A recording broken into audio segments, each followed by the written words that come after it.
Bueno, en esta clase vamos a ver la cruz celta. La cruz celta es una tirada profesional muy conocida porque es muy antigua. Las vamos a ver en todos los libros. Se puede usar. La cruz celta tiene esto de ser bastante moldeable porque podemos usarlo ya sea para que nos abra en rasgos generales una consulta y que vaya tomando el camino que nos va llevando la tirada y la carta, o podemos tirar una cruz celta específicamente en un tema. Tiro una cruz celta con tema amor y voy a ver cada carta moldeada al tema amor. O tiro una cruz celta tema familiar y voy a ver cada arcano que me habla con respecto a la familia. O como decía al principio, puedo tirar la cruz celta sin ningún tema específico, que sea general y que nos vayan llevando los arcanos hacia donde quiera llevarnos. Eso es lo que tiene esta tirada.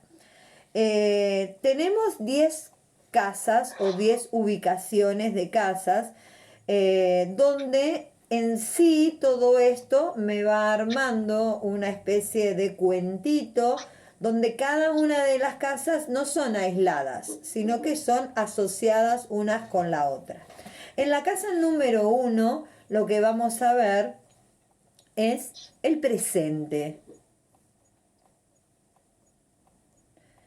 Esta casa describe la situación actual del consultante.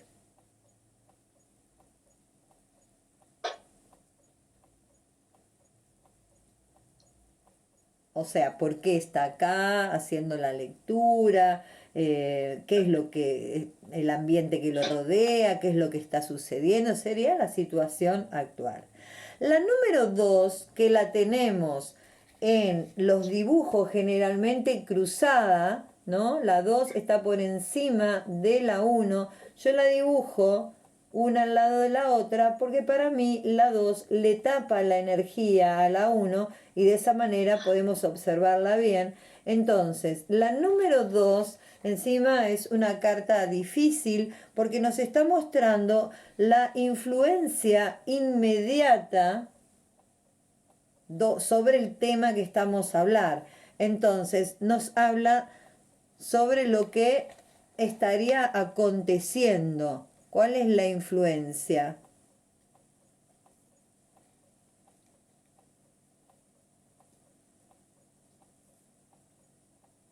Podría hablarnos de obstáculos, ¿no? ¿Qué tiene en contra en este momento?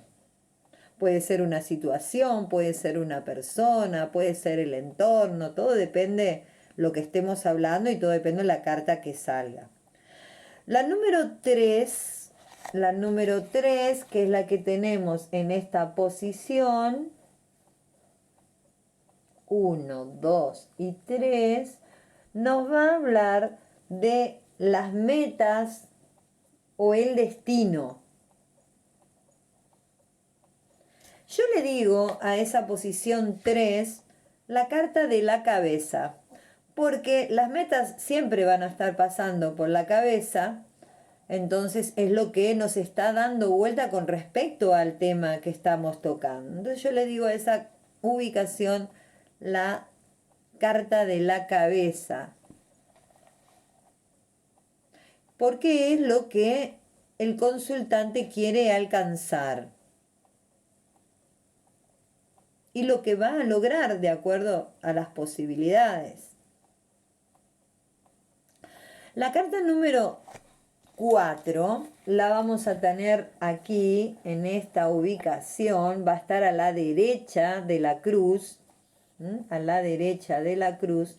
La carta número 4 nos va a hablar del pasado distante. Es la base del pasado distante. Acontecimientos, influencias, cosas que pasaron en el pasado que tiene que ver con el tema que estamos tratando en este momento.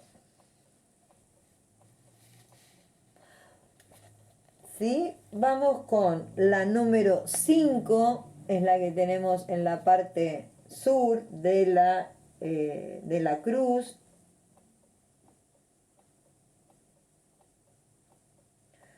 En esta estaremos viendo en la 5 el pasado reciente. Entonces allí estamos viendo un pasado muy reciente que abarcaría una semana, no más de un mes. Ahora, muy cercano al acontecimiento por el que estamos consultando. Eso lo marca la número 5. Entonces tenemos presente, pasado distante, pasado reciente y la número 6, que es la que va a estar a la izquierda, en la cruz, a la izquierda nuestra también. Allí vamos a ver el futuro, influencias futuras.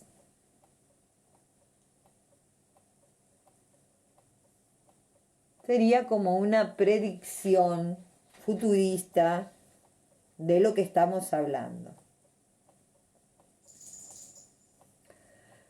Después tenemos toda esta línea de 4 cartas, donde la carta número 7 me va a hablar del consultante. Va a hablar de cómo está él, las actitudes, circunstancias que lo rodean, personalidad frente a este momento, el que está pasando. Vamos a hablar del consultante netamente con lo que estamos consultando, ¿no?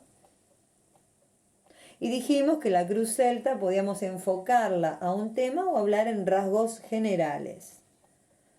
Después la número 8, ubicación o casa número 8, me va a hablar del entorno. Siempre hay que decirle al consultante lo que él considere entorno, porque el entorno para algunos pueden ser sus mejores amigos, para otros pueden ser la familia, para otros pueden ser los compañeros de trabajo. Así que el entorno próximo del consultante va a estar descrito en la número 8.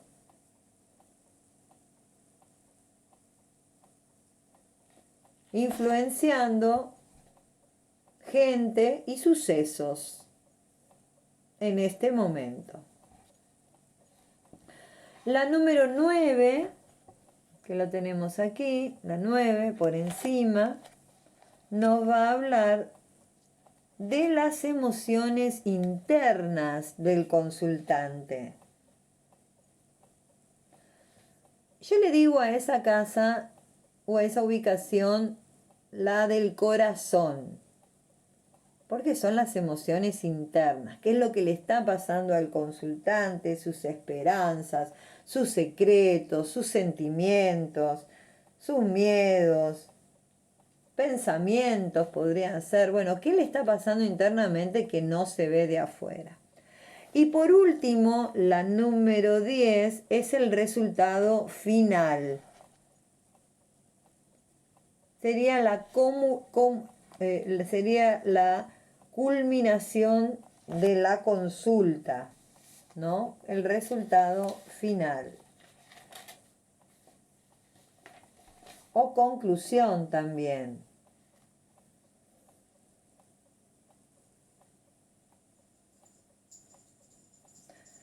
A mí generalmente, teniendo una conclusión en ubicación 10 y un futuro en ubicación 6, no necesariamente tenemos que hacer la lectura uno a uno, ¿no? Siguiendo todo el orden cronológico, sino que yo puedo variar, puedo empezar por la carta 2, puedo empezar por la 3, puedo empezar por la que yo quiero, por la 7. Entonces, a mí personalmente me gusta no decir las 6 y decir las 6 antes, que sería el futuro, antes de hablar de la 10. Entonces las digo como medias juntas, las 6 y las 10. Porque si no, estoy marcando el futuro acá y después me pongo otra vez a hablar del consultante. Me gusta cerrar todo este tema y después toco futuro y conclusión. Pero eso es una forma de trabajo mía.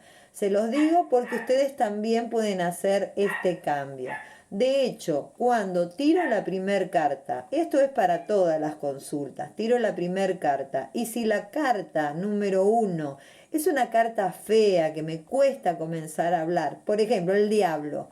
Empezar a hablar del diablo es bastante complicado en una primer lectura, entonces yo puedo empezar por el pasado, por la 4, el pasado reciente, puedo hablar de circunstancias del entorno y puedo hablar del consultante, de su corazón, del entorno externo y después ir al futuro, ¿no es cierto? Y tal vez tocar la 1 en el momento que a mí me parezca. Son libres de ir, no tienen que estar estructurados y hacerlo de la 1 a la 10 en forma lineal, sino que son libres de ir pudiendo ver la lectura de acuerdo a como a ustedes mejor les convenga armar toda esta cruz celta.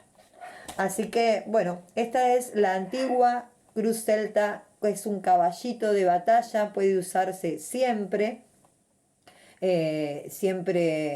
y comenzar una lectura profesional con la cruz celta tienen muchísimo material. ¿Cuándo utilizo la cruz celta? La cruz celta la utilizo cuando, por ejemplo, puedo comenzar una primer lectura única vez con la cruz celta o cuando al consultante lo vengo tratando varias veces en el año. Si vino el mes pasado o dentro de 2 meses atrás, no le voy a hacer una completa astrológica donde voy a ver muchas facetas de su vida, sino que seguramente el consultante quiere ir a temas específicos, entonces utilizo en estos casos una cruz celta donde me abre el panorama y después puedo elegir cosas que me hayan quedado en el camino, otras lecturas para ir cerrando la consulta.